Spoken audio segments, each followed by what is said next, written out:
Hi hi very good evening to all of you. तो आज हम एक बहुत अच्छी वीडियो लेकर आए हैं। इसमें भारत इलेक्ट्रॉनिक्स लिमिटेड में कुछ वैकेंसीज़ आई हैं डिप्लोमा इंजीनियर्स के लिए और आईटीआई के लिए, जो आईटीआई टेक्नीशियंस हैं जिन्होंने अपना आईटीआई कर रखा है उनके लिए। तो ये वीडियो थोड़ा लंबा होगा क्योंकि इसमें हम डिटेल में बात करेंगे सारी चीज़ों के बारे में। कितनी वैकेंसीज़ है, कौन कौन से बच्चे एलिजिबल हैं, एज क्राइटेरिया क्या है, सैलरीज़ क्या होंगी, और इसके साथ साथ सिलेक्शन प्रोसेस क्या होगा, और एक एप्लीकेशन फ़ीस क्या होगी इस फॉर्म को अप्लाई करने के लिए, कुछ रिज़र्वेशंस हैं तो वो क्या है, हम सारी चीज़ों को इस वीडियो में डिस्कस करेंगे। तो आइए हम देखते हैं। अब Bharat electronics limited, Navratna company and India's premier professional electronics company, requires the following personnel for its Bengaluru complex on permanent basis. तो एक चीज़ क्लियर कर दे रहा हूँ, ये जो है बेंगलोर यूनिट के लिए है। भारत इलेक्ट्रॉनिक्स लिमिटेड का हर जगह अपना अपना यूनिट है। यूनिट मतलब अपनी अपनी ब्रांचेस हैं, अपनी फैक्ट्रीज़ हैं, अपना सेटअप है, अपनी ऑफिसेज़ हैं। गाज़ियाबाद में है, हैदराबाद में है, बेंगलोर में है। तो यहाँ पे ये जो वैकेंसीज़ आई है वो बेंगलोर कॉम्प्लेक्स के लिए आई है। तो और दूसरी चीज़, ये कैसी वैकेंसीज़ है, ये परमानेंट जॉब है, डिप्लोमा वालों के लिए भी और आईटीआई वालों के लिए भी। तो चलिए देखते हैं डिप्लोमा में क्या है। पोस्ट क्या है, इंजीनियरिंग असिस्टेंट ट्रेनी। इसकी क्वालिफ़िकेशन क्या है, 3 years diploma in engineering from a recognised institution. 3 trade वालों के लिए वैकेंसीज है जिन्होंने इलेक्ट्रॉनिक्स एंड कम्युनिकेशन में डिप्लोमा कर रखा है, दूसरा मैकेनिकल, तीसरा इलेक्ट्रिकल। अब नंबर ऑफ़ पोस्ट देख लो। अब कुछ बच्चे ये भी सोचेंगे कि इलेक्ट्रॉनिक्स एंड कम्युनिकेशन जिन्होंने सिर्फ इलेक्ट्रॉनिक्स में कर रखा है तो वो भी एलिजिबल हैं। इलेक्ट्रॉनिक्स एंड कम्युनिकेशन के लिए 17 पोजीशंस खाली हैं, 17 वैकेंसीज़ हैं। मैकेनिकल के लिए 33 है, इलेक्ट्रिकल के लिए 16 है। तो ये नंबर ऑफ़ वैकेंसीज़ हो गए। रिजर्वेशन पैटर्न भी देख लो और ग्रेड पे देखते हैं। पे स्केल क्या है, जो सैलरीज़ मिलेंगी उनका क्या कॉन्सेप्ट है। तो 24,500 से लेकर 90,000 तक सैलरी मिलेंगी मंथली, ठीक है। डिप्लोमा इंजीनियर्स के लिए मैंने बताया। इलेक्ट्रॉनिक्स में क्या वैकेंसीज़ है, 17, मैकेनिकल में 33, इलेक्ट्रिकल में 16। 3 साल जिन्होंने डिप्लोमा किया है किसी भी रिकॉग्नाइज्ड बोर्ड से। दूसरी बात हम करते हैं टेक्नीशियंस की, जो कि अपना हाई स्कूल किया है, 10th किया, उसके बाद आईटीआई कर रखा है और उसके साथ साथ 1 साल का अप्रेंटिस ट्रेनिंग कर रखा है। अप्रेंटिस ट्रेनिंग आईटीआई वालों के लिए भी ट्रेनिंग होता है। तो जिन्होंने 10th किया फिर आईटीआई कर रखा है, फिर 1 साल की ट्रेनिंग कर रखा है, अप्रेंटिस कर रखा है, तो वो बच्चे भी एलिजिबल हैं। उसमें क्या है, इलेक्ट्रॉनिक मैकेनिक में क्या है, 6 पोजीशंस हैं। फिटर के लिए 11 हैं, इलेक्ट्रिकल के लिए 4 हैं, मिलर के लिए 2 हैं और इलेक्ट्रोप्लेटर के लिए भी 2 हैं। इसकी भी यहाँ पे रिजर्वेशन पैटर्न देख लें आप। इसकी जो पेमेंट होगी वो 21,500 से 82,000 तक सैलरीज होंगी। अब हम बात करते हैं कि इसमें जैसे आपका सिलेक्शन होगा तो आपको यहाँ पर पहले ही जो है आपको एज ए ट्रेनी इंजीनियर काम करना पड़ेगा। तो देखो उन्होंने क्या लिख रखा है, engineering assistant trainees will undergo training for an initial period of 6 month during which they will be paid stipend of ₹10,000 per month. On successful completion of the training and on passing the gradation test, they will be placed in the regular pay scales indicated above. तो मैंने पहले बताया ये jobs permanent है, ये diploma वालों के लिए भी है, आईटीआई वालों के लिए भी परमानेंट है। अगर आप सिलेक्शन हो जाता है आपका, मैं आगे बात करूँगा सिलेक्शन कैसे होगा, क्या क्या प्रोसेसेस हैं। तो आपको जो है पहले एज अ ट्रेनी इंजीनियर वहाँ पे 6 महीने काम करने होंगे। तो आप जो 6 महीने को आपको वहाँ पे वो ट्रेनिंग देंगे और ट्रेनिंग के दौरान आपको 10,000 रुपये पर मंथ का स्टाइपेंड देंगे। उसके बाद फिर वो एक ग्रेडेशन टेस्ट लेते हैं। आमतौर पे बच्चे वो टेस्ट क्वालिफाई कर लेते हैं क्योंकि उन्हें 6 महीने ट्रेनिंग दे रखा होता है। तो 6 महीने ट्रेनिंग के बेस पे वो एक ग्रेडेशन टेस्ट क्वालिफाई करने के बाद आपकी जॉब वहाँ पे परमानेंट लग जाएगी। फिर आपकी सैलरी जो है 24,500 से शुरू होगी अगर आप डिप्लोमा वाले हो, या अगर आप आईटीआई वाले हो तो 21,000 समथिंग जो है 21,500 से वो शुरू होगी। क्लियर। तो 6 महीने का आपका ट्रेनिंग होगा, उसके बाद आपकी परमानेंट जॉब लगेगी। और रिज़र्वेशन फॉर पीडब्ल्यूडी भी, हाँ, जो भी पीडब्ल्यूडी वगैरह से हैं या ईडब्ल्यूएस से हैं, जो उनका क्राइटेरिया उस बेस पे आपको रिज़र्वेशन मिलने होगा तो मिलेगा। एलिजिबिलिटी क्राइटेरिया क्या है कि आप जो है एक भारत के नागरिक हो, आप किसी भी स्टेट से हो वो मैटर नहीं करता, बस आप you should be Indian citizen. कोई नेपाली सिटीज़न है तो वो एलिजिबल नहीं है, इंडियन सिटीज़न होना चाहिए। क्लियर। और दूसरी चीज़, एज रिलैक्सेशन की बात करें तो 1 मार्च 2022 तक आपकी जो उम्र है वो 28 साल होनी चाहिए।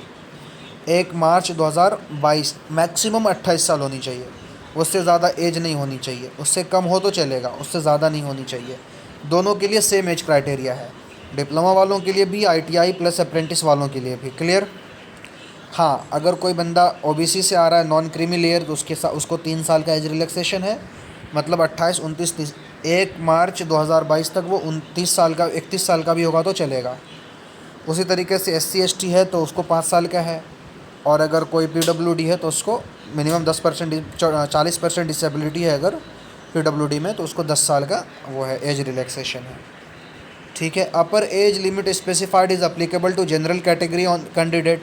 वो जो 28 साल की जो एज रिस्ट्रिक्शंस थी वो सिर्फ जनरल कैटेगरी के लिए है, उसके अलावा ओबीसी पीडब्ल्यूडी वालों के लिए रिलैक्सेशन है। एजुकेशनल क्वालिफ़िकेशन मैंने पहले डिस्कस कर रखा है कि डिप्लोमा हो या फिर आईटीआई हो, दोनों के लिए वैकेंसीज़ हैं। अब परसेंटेज मार्क्स वगैरह क्या होनी चाहिए डिप्लोमा में? तो अगर आप जनरल ईडब्ल्यूएस या ओबीसी से हो तो आपकी जो मिनिमम मार्क्स होनी चाहिए वो 60% होनी चाहिए, 60%। अगर आप एससी एसटी पीडब्ल्यूडी से हो तो 50% मार्क्स होनी चाहिए aggregate.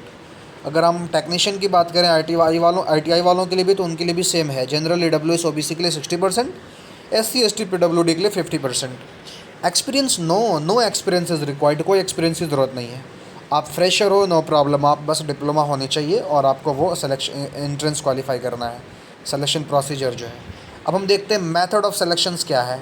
The candidate meeting the criteria will be provisionally shortlisted for the selection process. The eligible candidates will be required to appear for the written test for 150 marks consisting of general aptitude and technical aptitude. 2 phase में exam होगा। तो पहला जो होगा वो general aptitude होगा जो 50 marks का होगा, दूसरा टेक्निकल एप्टीट्यूड होगा जो 100 मार्क्स का होगा।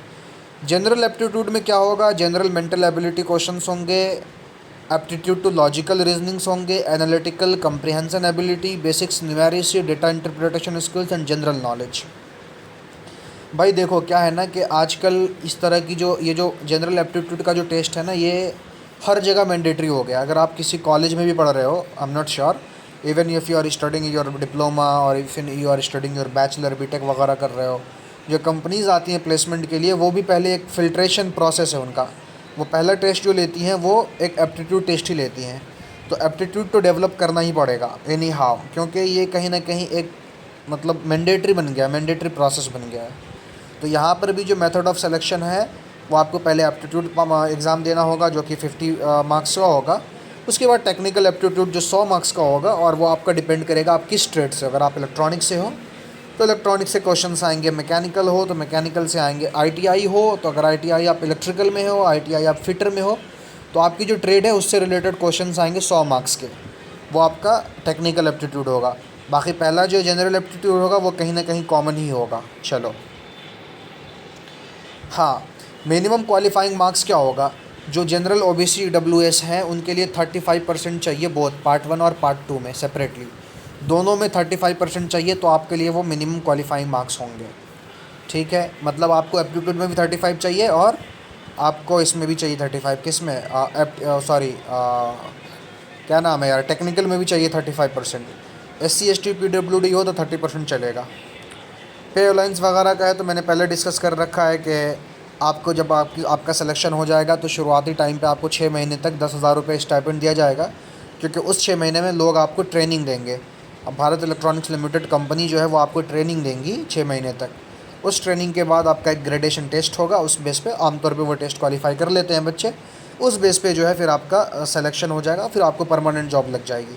आपकी जो सैलरी होगी वो अलाउंस वगैरह सब मिलेगा, जो कंपनीज़ का जो क्राइटेरिया होता है, जो अपना प्रोसेस होता है, जो क्राइटेरिया होता है आमतौर पे, उस बेस पे आपको सारी चीज़ें मिलेंगी, अलाउंस वगैरह सब मिलेंगे आपको। तो जो सैलरी होगी वो 24,500 से 90,000 तक बीटेक वाले डिप्लोमा वालों के लिए है। और सॉरी यार, बीटेक निकल जा रहा है बार बार।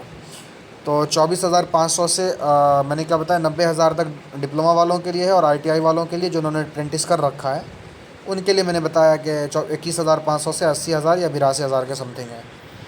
ठीक है, एप्लीकेशन फ़ीस देख लो। अब जब आप अप्लाई करोगे तो आपको जो है 250 रुपये का फॉर्म का एप्लीकेशन फ़ीस लगेगा, प्लस 18% जीएसटी, या 18% जीएसटी अलग से लगेगा, वो आपको कैलकुलेट करके आ जाएगा।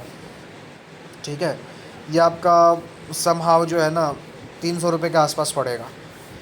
ठीक है, और जो एससी एसटी पीडब्ल्यूडी वगैरह है या फिर एक्स सर्विसमैन हैं तो उनको कोई एप्लीकेशन फ़ीस नहीं लगेगा। ठीक है, उनके लिए कोई एप्लीकेशन फ़ीस नहीं, एससी एसटी पीडब्ल्यूडी ख़ास तौर से उनके लिए फ़ायदा है। और एप्लीकेशन फ़ी जो है वो नॉन रिफंडेबल है। क्लियर। कैंडिडेट्स में go through all the instructions eligibility criteria carefully before remitting the application fee. Application form needs to be limited through online mode SBI collect. ठीक है, तो ये आप अप्लाई कर सकते हो। फॉर्म 250 की है। हाँ, इसकी आखिरी डेट 20 अप्रैल तक है। ठीक है, 20 April is the last date to fill up this form. Form fill करने का क्या तरीका है, आप इस वेबसाइट पर जाके स्टेट बैंक कलेक्ट करके ये आप इजीली कर लोगे। मैं लिंक वगैरह डिस्क्रिप्शन में डाल दूँगा ताकि आप लोगों के लिए ईजी हो जाए। ठीक है, तो ये पूरी चीज़ थी। और जब आप इसको फॉर्म को फिल कर दो, मैं एक बार ब्रीफ़ कर दे रहा हूँ। तो ये जो फॉर्म था वो भारत इलेक्ट्रॉनिक्स लिमिटेड में वैकेंसीज़ आई हुई हैं, डिप्लोमा वालों के लिए है, ITI वालों के लिए हैं। आप ज़रूर भरो अगर आपकी एज 28 साल से ज़्यादा नहीं हुई है, जनरल वालों के लिए। या फिर अगर आप OBC वगैरह से हो तो आप लोगों को 4 साल 3 साल का रिलैक्सेशन है, मैंने पहले डिस्कस कर रखा है वीडियोज़ में। तो ये सारी चीज़ें आप देखकर आप इस फॉर्म को ज़रूर फिल करो। और आप इसका एप्टीट्यूड भी दो और आप इसका टेक्निकल भी दो। अगर आप क्वालिफाई कर लेते हो तो बेस्ट है आपके लिए। काफ़ी अच्छी जॉब है। बेंगलोर काफ़ी अच्छा शहर है, मैं वहाँ जा भी चुका हूँ, मैं वहाँ घूम कर आया हूँ। Even I have visited that Bengaluru complex also, Bharat electronics limited complex. आप लोगों को अगर रूट के रिगार्डिंग कुछ पूछना है कि भैया कैसे पहुँचना है वहाँ पे, तो वो भी मैं डिस्कस कर दूँगा। अगर आप कमेंट में पूछेंगे तो मैं बता दूँगा। दूसरी चीज़, यहाँ पे ये तो एग्ज़ाम्स होंगे, तो शायद आपको जब आप अप्लाई करो तो आपको यहाँ पे कुछ सेंटेंस दें कि आप किस सेंटर पे अपना एग्ज़ाम दे सकते हो। और हाँ, यहाँ पे एडमिट कार्ड वगैरह आपको डाउनलोड ख़ुद से करना पड़ेगा पोर्टल से। आपको एडमिट कार्ड बाय पोस्ट नहीं भेजा जाएगा। और ये चीज़ फॉर्म फिल करने के बाद पता चलेगी कि आपका जो एग्ज़ामिनेशन सेंटर होगा वो आपको चूज़ करने को मिलेगा या फिर आपको बेंगलोर ही जाना पड़ेगा। हाँ, अगर आप एग्ज़ाम क्वालिफ़ाई कर लेते हो तब तो आपको बेंगलोर जाना पड़ेगा, ये चीज़ तो कन्फर्म है डॉक्यूमेंट वेरिफिकेशन के लिए। तो ऐसे अगर कोई लोग हैं जिनको वहाँ बेंगलोर वगैरह प्लान हो रहा जाने का या फिर कुछ है, तो अगर रूट वगैरह के रिगार्डिंग कुछ पूछना है, या भाई वहाँ पे कहाँ पे स्टे करेंगे, कोई जानने वाला नहीं है, नियरेस्ट लोकेशन कौन सा होगा, इस तरह की डिटेल्स अगर चाहिए तो मैं आप कमेंट सेक्शन में पूछोगे, मैं आपको डिटेल्स में बताऊँगा। तो लास्टली मैं यही कहूँगा कि बहुत बढ़िया अपॉर्चुनिटी है, आप करो इसको, है ना। फॉर्म वगैरह फ़िल करो। अगर आप शॉर्टलिस्ट होते हो एंट्रेंस एग्ज़ाम भी दो, और अगर आप शॉर्टलिस्ट होते हो तो डॉक्यूमेंट वेरिफिकेशन के लिए जाओ। और हाँ, इसमें जो जैसे कुछ बच्चे अगर PWD से हैं, कुछ बच्चे OBC से हैं, कुछ बच्चे EWS से हैं, तो वो अपनी सर्टिफिकेट्स वगैरह ज़रूर लेकर जाएंगे डॉक्यूमेंट वेरिफिकेशन में। अपने मार्कशीट्स वगैरह लेकर जाएंगे, अपनी आधार कार्ड, एक आइडेंटिटी कार्ड वगैरह लेकर जाएंगे। तो ये सारी चीज़ें बहुत कॉमन चीज़ है, ये आप तो मस्ट कैरी करो। फ़ोटोग्राफ्स वगैरह भी हैं, वो आप क्वालिफ़ाई करने के बाद है। और एग्ज़ाम में भी फ़ोटोग्राफ्स हैं, आपका ID कार्ड, आधार कार्ड वगैरह चाहिए, एडमिट कार्ड लेकर जाना है एग्ज़ाम्स देने। तो फाइनली कहूँगा, एक बार और रिपीट करूँगा, अगर आपने डिप्लोमा कर रखा है इलेक्ट्रिकल, मैकेनिकल, इलेक्ट्रॉनिक्स से, इलेक्ट्रॉनिक्स एंड कम्युनिकेशन से, या फिर अगर आपने ITI कर रखा है, जो मैंने आगे बताएं कौन कौन से ट्रेड में, तो आप जो है उसमें अप्लाई करो यार। लक सब अप्लाई करते हैं, लक अप्लाई करो तुम भी, थोड़ी सी तैयारी वगैरह करो, उसके बाद तुम भी अप्लाई करो। अगर बढ़िया होगा, मेहनत करोगे और तो सही रहेगा, तुम्हारे लिए बेस्ट होगा। डिप्लोमा लेवल पे जॉब मिल जाएगी यार, परमानेंट जॉब होगी बिल में। एवर वहाँ पे अपग्रेडेशन के, प्रमोशन के चांसेस बहुत ज़्यादा है ना। दूसरी चीज़, आपकी ये PSU में जॉब लगेगी, तो बेस्ट है, गो फॉर इट। और अगर कुछ क्वेश्चंस होते हैं इसके रिगार्डिंग तो आप मुझसे पूछो। Thank you so much.